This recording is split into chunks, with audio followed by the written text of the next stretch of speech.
అంటే పర్టికులర్గా విశాఖపట్నానికి మేము ఈరోజు ప్రత్యేకంగా దృష్టి పెట్టి నేను ఒకటే అంటున్నానండి, విశాఖపట్నాన్ని ఆ రోజు రాజధానిగా చేస్తానన్నావు. దేనికి రాజధానిగా చేస్తానన్నావు? డ్రగ్స్ని పెంచి పోషించడానికా, గాంజాని పెంచి పోషించడానికా, భూ కబ్జాలకా, రౌడీయిజానికా, హత్యా రాజకీయాలు చేయటానికా ఆ రోజు విశాఖపట్నాన్ని రాజధాని చేస్తానన్నావు?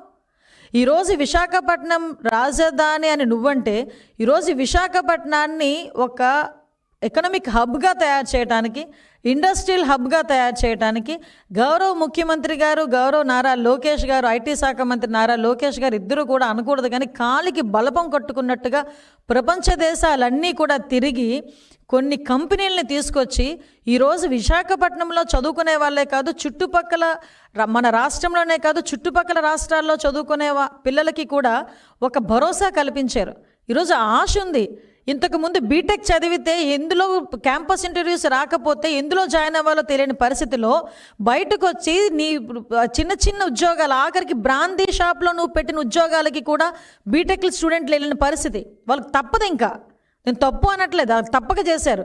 కానీ ఈరోజు మేము చదువుకున్న చదువుకి తగ్గ ఉద్యోగం వస్తుంది అని ఒక భరోసా ఉంది. ఈరోజు అదే వైజాగ్కి మనకి ఆర్చరల్ మెటల్ మన అక్కపల్లిలోనే ఒక స్టీల్ ఫ్యాక్టరీ, అదేవిధంగా అనకాపల్లిలో చూసుకుంటే ఏటీసీ టైర్స్, ఇక వైజాగ్లో చూసుకుంటే గూగుల్, టీసీఎస్ అలాంటి ఒక ప్రతిష్టాత్మకమైన కంపెనీలు తీసుకురావడానికి ఈరోజు ఎంయూఓలు చేసుకొని రెడీగా ఉండి భూములు కేటాయించుకొని వితిన్ 2 to 3 yearsలో వాటిని రన్నింగ్లో పెట్టుకొని కొన్ని లక్షల మంది విద్యార్థుల భవిష్యత్తు ఇవ్వటానికి మేం కంకణం కట్టుకుంటా ఉంటే అదే విద్యార్థుల్ని మొగ్గులోనే తుంచేయటానికి నీ తాలూకా ధనదాహానికి, నీ నాయకుల తాలూకా ధనదాహానికి విద్యార్థుల భవిష్యత్తుతో ఆటలాడుకునే పరిస్థితి కల్పిస్తూ ఉంటే ఈ రోజుకి కూడా జగన్మోహన్ రెడ్డి సమాధానం చెప్పాలా వద్దా? ఈరోజు కొండారెడ్డి డ్రగ్స్ విషయంలో ఇన్వాల్వ్ అయ్యాడు, కొండారెడ్డి దొరికాడు. కొండారెడ్డితో పాటు కొంతమంది దొరికారు. ఈరోజు మీరు అనొచ్చు కొండారెడ్డికి మాకు సంబంధం లేదని. ఇక్కడ ఒక విషయం క్లారిటీ ఇస్తున్నా ప్రజలకి.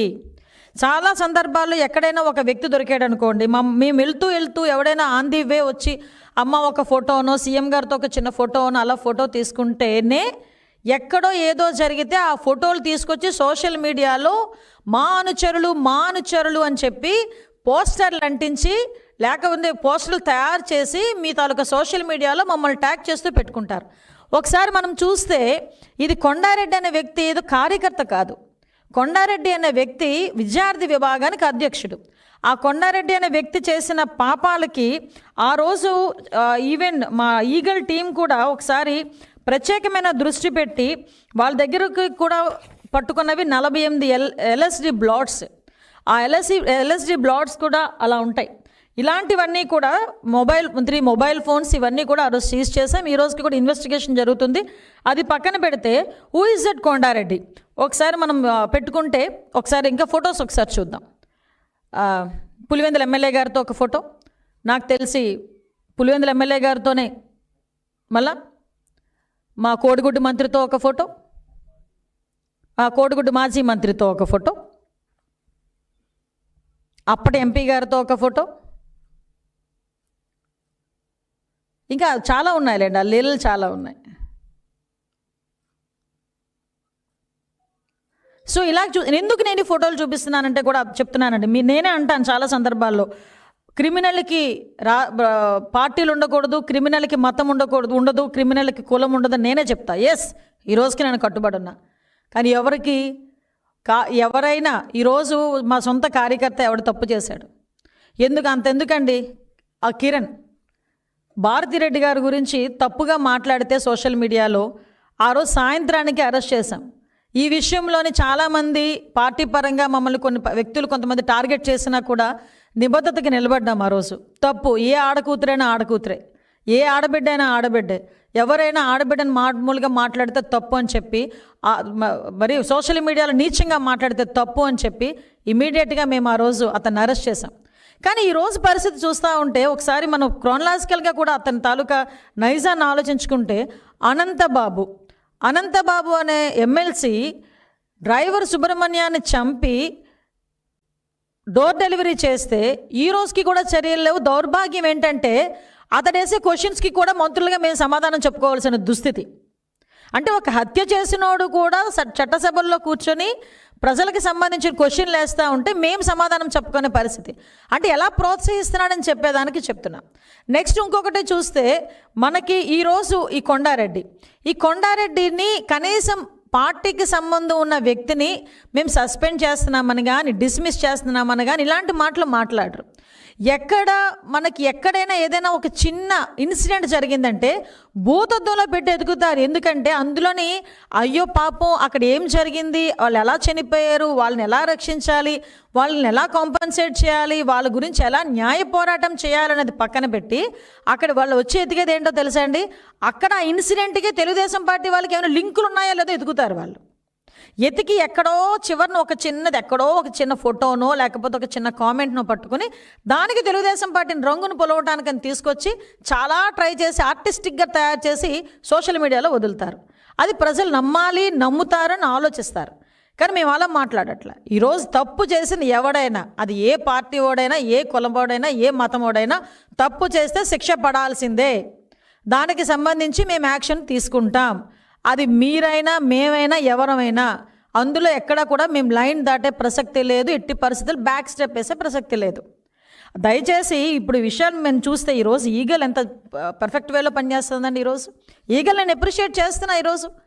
ఈరోజు పత్రికాముఖంగా నేను ఈగల్ సంస్థని, ఈగల్ ఎస్టాబ్లిష్మెంట్ అందరినీ అప్రిషియేట్ చేసి గౌరవ ముఖ్యమంత్రి గారు కూడా స్పెషల్గా ధన్యవాదాలు తెలియజేసుకుంటున్నా. ఈరోజు ఎంతోమంది పిల్లల తలకు భవిష్యత్తు అండి మా కళ్ళతో మేము చూసాం. ఎంతో రీహాబిటేషన్ సెంటర్స్ పని చేయక, రీహాబిటేషన్ సెంటర్స్లో ఎవరు డాక్టర్స్ లేక, ఎక్కడ పడితే అక్కడ నిఘా వ్యవస్థ లేక, డ్రగ్స్ అన్నవి గాంజా అన్నది ఒక స్కూల్ బ్యాగుల్లోకి వెళ్ళిపోయే పరిస్థితి. హోమ్ మినిస్టర్గా నేను ఛార్జ్ తీసుకున్న తర్వాత ఒక తండ్రి తన పిల్లోడు గురించి ఫోన్ చేసి నాకు చెప్తే నిజంగా ఆశ్చర్యపోయాను. ఏం చదువుతున్నాడండి అని అడిగితే 5వ తరగతి చదువుతున్నాడండి అని ఆ బిడ్డ తండ్రి చెప్తే ఎలా రియాక్ట్ అవ్వాలో కూడా మాకు అర్థం కాలే. అప్పటి నుంచి స్టార్ట్ చేశామండి పరిస్థితి. ఈ రోజుకి మేము చేసిన ఎవరైనా ఎన్డీపీఎస్ యాక్ట్లో దొరికితే ఏదో పలానా టైంలో మేము బెయిల్ వచ్చేస్తుంది, లేకపోతే పలానా టైంకి మేము బయటకు వచ్చేస్తాం, అలాంటిది ఏం లేదు. ఇమ్మీడియట్గా వాళ్ళ ఆస్తులు ఎవరైతే ఉన్నాయో వాళ్ళ ఆస్తులు జప్తు చేస్తున్నాం. ఎవరైతే కింగ్ పిన్స్ ఉన్నారో వాళ్ళ మీద టార్గెట్ పెడుతున్నాం. ఈ రోజుకి కూడా ఎన్డీపీఎస్ యాక్ట్లు మేము ఇంకా కఠినతరం చేశాం. ఒక్కసారి ఎన్డీపీఎస్ యాక్ట్లో నిజంగా అనిపిస్తుంది, నాకు జాలనిపిస్తుంది. కొండారెడ్డి మీద నాకు జాలనిపించట్లే. ఈ పాపం ఈ చరణ్, ఈ హర్ష వాళ్ళ గురించి, వాళ్ళ భవిష్యత్తు కనీసం ఎన్డీపీఎస్ యాక్ట్లో నుంచి బయటకు రావడానికి శిక్ష గ్యారంటీ పడుతుంది. మినిమం 15 సంవత్సరాల శిక్ష పడుతుంది. అబ్బాయి భవిష్యత్తు ఏంటి? అబ్బాయి ఏజ్ ఎంతో తెలుసా అండి? 21 సంవత్సరం. ఇంకొక అబ్బాయి ఏజ్ ఎంతో తెలుసా అండి? 20 సంవత్సరాలు. ఈ కొండారెడ్డి వయసు ఎంతో తెలుసా అండి? 23 సంవత్సరాలు. అంటే 23 సంవత్సరాలకే మత్తులకి బానిసలను చేసి పిల్లల భవిష్యత్తుతో ఆటలాడుకుంటూ వాళ్ళ పిల్లల భవిష్యత్తుని నాశనం చేస్తూ ఉంటే వాళ్ళ తల్లిదండ్రుల తాలూకు ఆక్రోషం, వాళ్ళ తల్లిదండ్రుల తాలూకు బాధ ఎలా ఉంటుందండి? దీని అందరికీ సమాధానం చెప్పాల్సిన బాధ్యత, సమాధానం చెప్పాల్సిన పరిస్థితి జగన్మోహన్ రెడ్డికి లేదా? ఈరోజు ఏ మొహం పెట్టుకొని ఈరోజు విద్యార్థి విభాగాలను కూర్చోబెట్టి నువ్వు ఏ సందేశం ఇద్దామని, ఎలాంటి సందేశం ఇద్దామని, అంటే ఎలా రెచ్చగొడదామని ఈరోజు విద్యార్థి విభాగాన్ని తీసుకొచ్చి, యువత విభాగాన్ని తీసుకొచ్చి ఒక ట్రైనింగ్ ప్రోగ్రామ్ అని పెట్టి నీ స్థాయిలో నువ్వు పెట్టావంటే మళ్ళీ అడుగుతున్నా, నీకు అసలు అర్హత ఉందా? ప్రతి దానికి కూడా తప్పుడు రాతలతోని, తప్పుడు వ్యాఖ్యానాలతోని, తప్పుడు మీడియాలో తప్పుడు ప్రచారాలతోని ప్రజల్ని, ప్రభుత్వాన్ని మభ్యపెట్టాలని చూస్తూ నువ్వు చేస్తున్న కుట్రలు మాకు తెలియదు అనుకుంటున్నావా? ఎక్కడో ఒక ఆడబిడ్డ మామూలుగా చనిపోయినా కూడా ఆడబిడ్డని రేప్ చేసి చంపారని ఫస్ట్ నీ పేపర్లోనే బయటకు వచ్చింది. ఆ తల్లిదండ్రుల ఆ తాలూకా ఆర్టికల్ చూస్తే ఆ తల్లిదండ్రులు బాధ ఎలా ఉంటుంది ఎప్పుడైనా అర్థం చేసుకున్నావా జగన్మోహన్ రెడ్డి నువ్వు? అసలే బిడ్డ పోగొట్టుకొని వాళ్ళు కుమిలి ఏడుస్తూ ఉంటే, ఆ బిడ్డకి అత్యాచారం జరిగింది నువ్వు ఏడాన్ చేసి రాస్తూ ఉంటే అది ప్రజలు కొంతమంది నమ్మితే ఆ తల్లిదండ్రుల తాలూకా ఆక్రోషం ఎలా ఉంటుంది?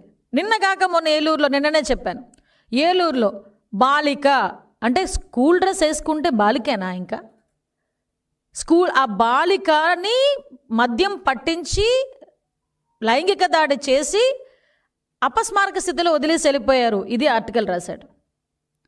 అసలు నిజంగా ఒక్కొక్కసారి ఒక ఆడదానిగా, ఒక మహిళగా కడుపు రగిలిపోతుందండి.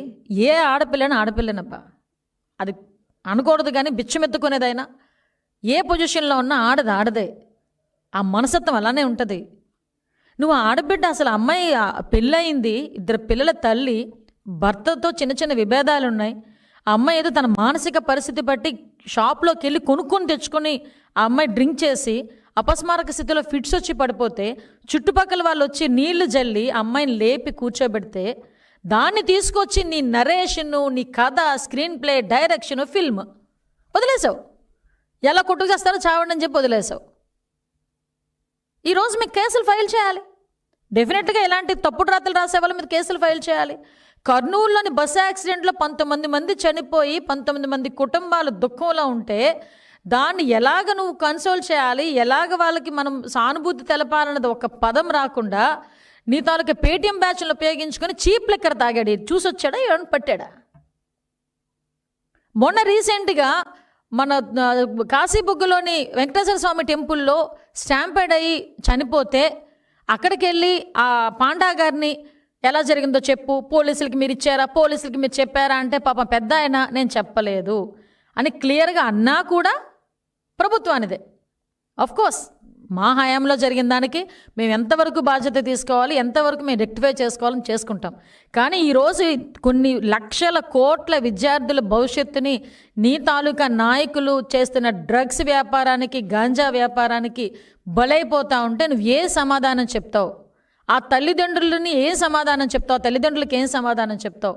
ఎంతోమంది భవిష్యత్తులతో ఆడుకుంటున్న మీరు ఈ రోజుకి కూడా ఇలాంటివి ఆపకపోతే ఈ గవర్నమెంట్ ఊరుకోదు. నువ్వు ఊరుకోవచ్చేమో, నువ్వు నీ కార్యకర్త డ్రగ్స్ అమ్మినా నువ్వు ఊరుకుంటావు, చీప్ లెక్కర్ అమ్మినా నువ్వు ఊరుకుంటావు, నీ కార్యకర్తను తీసుకొచ్చి గాంజా వ్యాపారం చేసినా నువ్వు ఊరుకుంటావు, నీ కార్యకర్త హత్యలు చేసినా నువ్వు ఊరుకుంటావు, నీ నాయకులు హత్యలు చేసినా నువ్వు ఊరుకుంటావు, నువ్వు హత్యలు చేయించినా నువ్వు ఊరుకుంటావేమో. కానీ ఎవ్వరు ఎట్టి పరిస్థితుల్లోని లా అండ్ ఆర్డర్ విఘాతం కలిగించే పరిస్థితి వచ్చినా గాంజా డ్రగ్స్ అంటూ బయటకు వచ్చి పిల్లల జీవితాలతో ఆటలాడుకున్న నిఘా వ్యవస్థ ఈగల్ గ్రద్ద కన్ను ఉంటుంది, ఈగల్ కన్ను కంపల్సరీగా ఉంటుంది.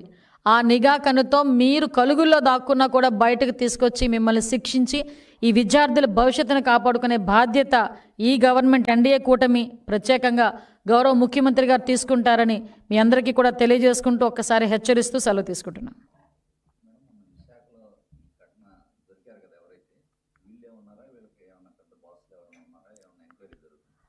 అది విషయం ఏంటంటే ఎంక్వైరీ జరుగుతుందండి, కస్టడీలోకి తీసుకుంటున్నాం, మా కొండారెడ్డిని కస్టడీలోకి తీసుకుంటున్నాం ఈ రోజు నుంచి.